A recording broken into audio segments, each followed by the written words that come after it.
Hey, everybody, and welcome to Declutter Me, a podcast about organizing and decluttering your life. And hello, Shelina. Sure, how are you? I'm good. How are you doing? I'm all right. I'm bright and chirpy today, as you can tell, Yeah, what's that about? because we're going to talk about something really cool. So I'm happy. Oh, is that We're what going it to talk is? about Okay, shoes. I thought it was because you were on TV yesterday. Oh yeah, I was on TV last night. Yeah, I was live on TV. It was really cool on Vuzel. So Interesting. yes, yeah, I was on a talk show. I've never been on a talk show before.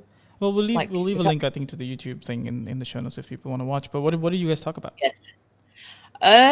Mostly about my business, how I started, and then some tips. And then she asked me some random questions, like, "What's my favorite vegetable?" So I said potato. She thought a potato wasn't a vegetable, but that was quite funny to. If it So I wasn't the interaction. potato, what would the vegetable be, though? Oh, broccoli came into my head, but actually broccoli isn't. And my dad reminded me later that it's actually aubergine, and it's true. Aubergine is my favorite That's a fair vegetable. one. Yeah, Yeah, I pretty like versatile. aubergine dishes. Yeah, so yeah, I was, oh. But it was so random because I didn't know what the questions were going to be, so it was kind of random, yeah. And she asked, "What would you, if you had all the money in the world, what would you buy?" And I first said chocolate, and she went, "Really?" And I went, "What am I?" Yeah, so I was like, "Oh, a nice house with a walk-in closet," because I've never had a Wow. walk-in Really, closet. I would Yeah. have thought at least your second choice would have been something for your cats, but okay. Well, it'll be a fabulous house, and it'll be like a little cat's house inside as well. Yes, obviously. Fair enough. With a walk-in closet for myself and my cats. No, I'm not that. I'm not that kind of person. I'm not that crazy cat animal person who's gonna dress up the cats and I buy like them a how this is special coming from the house. person who like delayed this call by 10 minutes because her cats were busy fighting and she had to go like intervene. Oh no, it was mostly just watch them do it. Well, you don't want to be seeing the cats.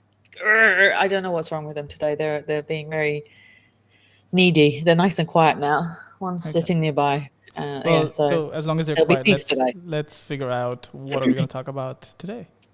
So today we're going to talk about shoes. I can see your excitement levels Exciting. rising. I know it's one of Don't those topics that like I can't wait to talk about this stuff, honestly. Look, you know what? Men have a lot of shoes as well. Oh, I they do, by the way. organize. Like, I do find this stereotype really funny, especially in the current era. And we've talked about this on like previous episodes about Yes. men and their sneakers in particular. But I do think it's kind of interesting because there are a lot of men who enjoy. Yes, I don't think the scale is comparable because again we're talking about very different things. But I mean, considering that men are traditionally not whatever shoe people, I don't have a better way to put this, unfortunately. Yeah. Comparatively, like they have a lot of shoes for what you Yep. would expect a guy to have. It's not like they just have two pairs of black shoes that they wear to work. It's like all sorts of different kind of sneakers, and some of them are put up on shelves and stored in boxes, and it's almost Well, like what some you can just never said. leave the So boxes. yeah, Yeah, mint but there's condition. just normal shoes. Yeah, but like even nowadays, it's not just the normal black shoes, work shoes. There's the brown shoes, navy. There's suit shoes. Then there's fancy trainers. Then there's loafers. There's the flip flops. There's So the on a shoes to wear just on a tangent, indoors. do you remember the show called Scrubs? Yes. So they're currently doing like a rewatch podcast, right? Between like, well, JD and Turk, the characters, but Zach Oh, and really? Donald. Yeah, they're doing a rewatch. They're like they're about halfway through the first season now. Oh, And then wow. recently they were talking about one of the things that they had come out during when Scrubs was live is they had swag from Nike.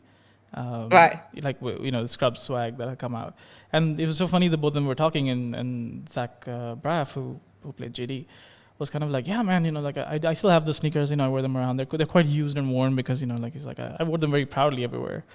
And Yeah. and Turk, that guy's name is Donald Faison. He's Yeah. like, oh, mine are in mint condition. They're still in the box. Like he's like, you don't wear swag. Like you maintain it. And he was like, but why would you Yeah. not wear the shoes that you you got? And it's just like funny like contrast between like Yeah. two men with the same pair of sneakers, like kind of treating them in very different ways. So Yeah. yeah. Well, the value of them now will be astronomical. Like he'll make millions from the swag, keeping it in mint condition. But that's So assuming he he sells it, right? Like it's kind of one of those yeah, funny things where like he's maintained it and he's got great value, but it's also something he's probably not going to part with, and so it's kind of an interesting kind of thing. Yeah. Anyway, but yeah, yeah, it's an heirloom kind of thing, you know. So exactly. Yeah, yeah. yeah, But so anyway, yeah. back to the episode. Anyway, back to the episode. So we're going to talk about shoes. Yeah. So we're going to talk about organizing them, dealing with them, trying to not buy too many of them, especially right now with online shopping being such a big factor in everybody's lives. And people have shoes in different places. So we're going to talk about the different areas to have the shoes and what I recommend. Seeing it from being in a lot of houses and, people have entryways that we've talked about before and wardrobes. So we're going to talk about it in different ways. And, I don't know. Yeah. Let's start. I don't know where to do the segue. There isn't a proper segue for that. I think let's just start. Yes, let's start. So what I always recommend, and I say it, do it in small sections, but with shoes, it's always good to get all of them together and to see all the shoes you have, to see all the like flip-flops that you have, sandals, low shoes, high heels, boots, trainers, loafers, brogues, whatever, your shoes, your work shoes, your going out shoes, get them all together so you can see what all of them are. If that's too overwhelming, start in one section, go through those shoes, see, are they in a good condition? Do they fit? Are they, nice? Do they go with any outfits? If they need repairing, can you be bothered to get them repaired? If not, then put it in for the recycling bin if it's in such a state, or donate it. And if they are in a good state, but you don't want them anymore, put them into a bag for either selling or for donating. And, go through that. And if you can't do it all in one go, do it as, 15, 20 minutes in one section. So go through your shoe cupboard, go through the shoes in the shoe entry, your shoes in the entryway, in your wardrobe, under your bed, in the garage, wherever the shoes are, take them all out one by one in those areas and go through them, and then collate them all together, bring them together so that you can then do the next task, which is organizing them. And if you've got many people in the house, don't do all of them at the same time, all the family members. Choose one family, do yours first, then say your husband or your wives, and then the kids, each kid. And then with the kids' shoes, if you've got kids of different ages and the kids can wear them, your younger kids can wear some of these shoes, you can put them into a box or a vacuum bag and then store them somewhere, say in the garage or in the wardrobe. Just get it out of there, get it out of the location for where you're going to store the rest of the shoes. So that's to start with, to do the declutter and get rid of all the excess.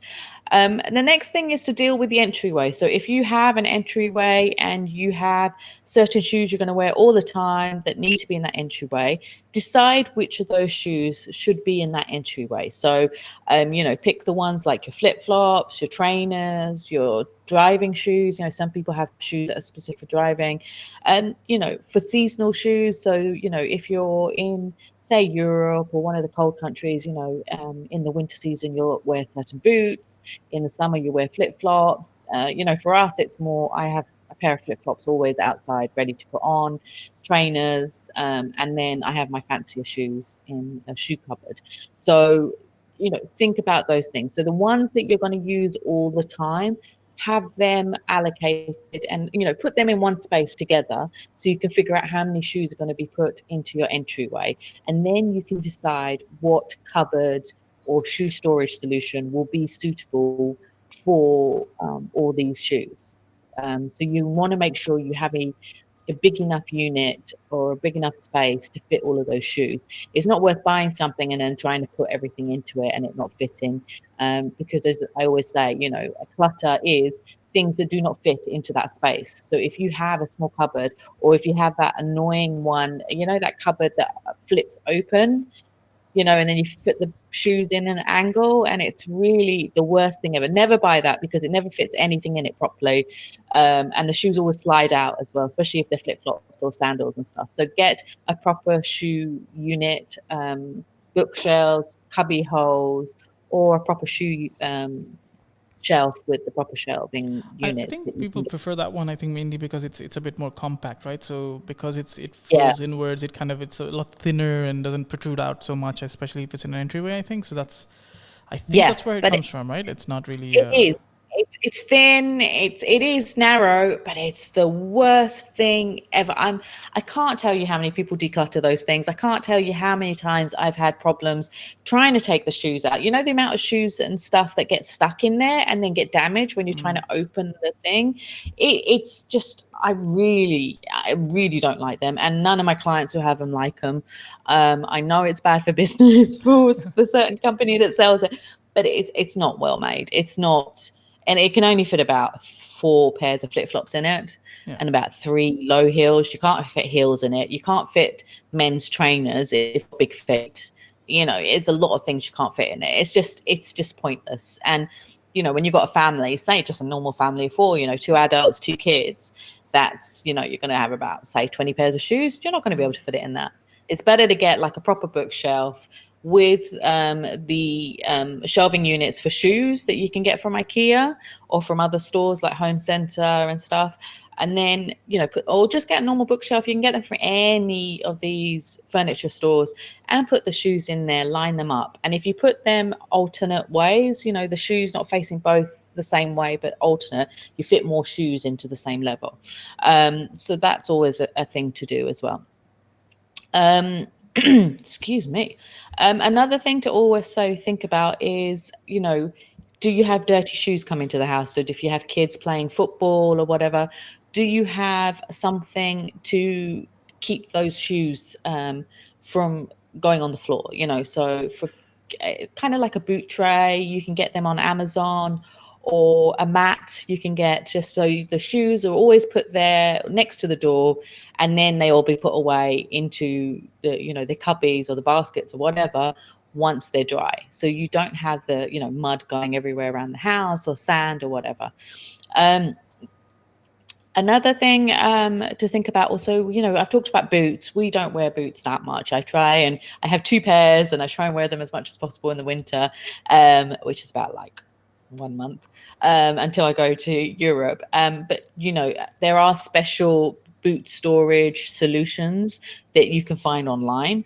And it's also things that you can put inside the boot to make them sturdy, to make them stand up straight. And then that's great, so that you can then hide them in the wardrobe or back in their box, or, you know, put them on a shoe shelf. But obviously you have to make sure that the shelves are the height is long enough to fit those boots in.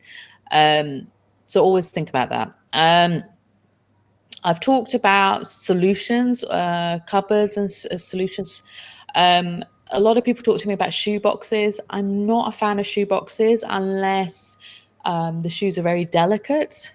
I usually say don't keep the actual shoe boxes from, you know, that you've got with the shoes, because you can't see the shoes unless you take, say, a Polaroid and put it in front of the shoe, you know, on the front of the shoe box. But I haven't got time for that. Yeah, I know that people do does that. seem like a little, like a little bit of extra work, right? So, 'cause Oh, I was thinking yeah. the same thing when you were saying it. I was like, yeah, actually, when you put stuff in the boxes in there, especially shoes that you wear pretty often, Yeah. or often enough anyway, it's a bit annoying to have to like keep like flicking open boxes to figure out which one. Exactly. Sometimes, Exactly. especially And when you people, have more from one brand, and then, you know, you've got like yeah. multiple boxes and so on. So Exactly. And the problem is, like, and then you have to store those boxes, so they take up more room. exactly. So, you know, and then you have boxes which are different sizes. If you buy the same brand, it's fine. But if you have ones that are different brands, are different sizes, then you have to try, and it's like a jigsaw puzzle, and you can't fit them properly into the wardrobes or into your cupboards and stuff properly. It takes up too much space. You know, you want to make it as easy as possible for you to find everything. You know, you need to be able to find everything in 5 seconds. It's not going to happen in 5 seconds if you're going through all the boxes and opening them to see which one's in what. Certain designer shoes, they'll say on the label what the name of the shoe is, and they'll have a little picture of it sometimes. But that's sometimes. And then you have to remember to put the shoes back into the right box. And if you're not an organized person, if you're not diligent and haven't built the habit to do that, you're going to get frustrated after a while, you know. And if you have people who are doing putting the shoes away for you, you know, like your maids, and they don't do it properly, you'll get frustrated as well. So if you want to have them in boxes, get clear shoe boxes that you can get online. You can buy them in Container Store as well, and put them in there, so at least you can see them easily. But once again, it's still, these boxes still take up too much space, I think. they're fine for delicate shoes if you're not putting them into a shoe cupboard. But rather, I would say get a proper cupboard, which has got doors which keep away all the dust and the moths. That's a better solution if you've got the space to have a cupboard. So that's the main tips for organizing your shoes. So, as always, do the mini declutter if you can't handle taking all the shoes out and going through them. I know sometimes you think, yeah, it'll be easy to do that, but if you can't handle it, do it section by section. So do the entryway shoes, do the shoes in the storerooms, shoes in the wardrobe, go for everything. And if you've got shoes at the back of your wardrobe full of dust, that you forgot that they existed, you most probably don't want them now. You've not worn them for years. What's the point of keeping them and taking up valuable real estate in your wardrobe now? So you might as well, declutter them and donate them or sell them if you can. And I think that's the same sort of thought process that you would have as well when you talk about clothes, right? And we've talked about this a few times, where if something's really not fitting you, for example, if the fit's weird, you've either outgrown the size, especially with kids. I guess that happens more often. But I've seen that happen with me as well, like over, let's say, 5 years or something. I don't know whether my foot gets wider or what happens, but like there is, you start feeling like the fit isn't quite right, or you're just not used to that kind of fit anymore. And as a result of which, actually, you're rejecting the shoe, not because you may not like it. But sometimes it's also a styling thing, right? Like you bought something 5 years ago and you're not feeling the taste for that anymore. But in all these cases, like it's always better to just get rid of them than sitting, and for me, like every time if I were to look at my shoe shelf, actually it's not so much a closet, and I see a pair of shoes, which has happened to me before, that I haven't worn, every time I look at it, it would just bother me, and I just carry that out the door with me, because I'm just like, I need to get rid of that, or I don't wear that anymore. It's just adding clutter. Yeah.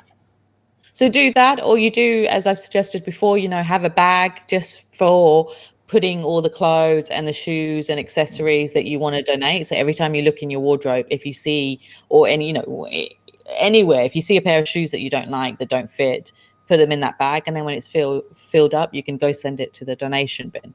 So that's what you can always do. I mean, I did it yesterday. I was looking, I haven't worn flat shoes for months because we haven't gone out often. The once or twice I've gone out, I've either worn trainers, once I wore heels, and yesterday I looked and I saw this drawer full of these flat shoes, and I went, I'd forgotten I have them. It's been 4 months, I haven't gone out with them on.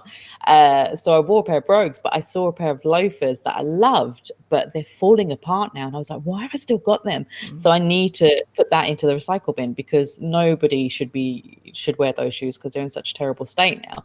But it was a bit embarrassing for me, but it was just because I haven't opened it up and looked at it, because I haven't had to, for all these months. So and people are going to be doing that right now, and while you're going through all your stuff, and especially in your bedroom and your wardrobe, you'll start seeing shoes that, shouldn't be in your life anymore, especially if they're unfashionable. Like if it was fashionable for like a hot minute, it almost would be fashionable for a hot minute again, but like in 20 years, and you can buy the pair then, in a better color or something. But anyway, so that's my tips for today. So hopefully people found that helpful. Absolutely. And as always, of course, if you want to get hold of Shelina and talk to her more about your shoes, which I'm sure she's very happy to do, you can do that by reaching out to her on social media. So that's at declutterme, so DECLUTTRME. And then, of course, all the old episodes of the show are available in your podcast players and on declutterme.com/podcast. And, other than that, I guess we'll see you next week. Yep. Bye. Bye.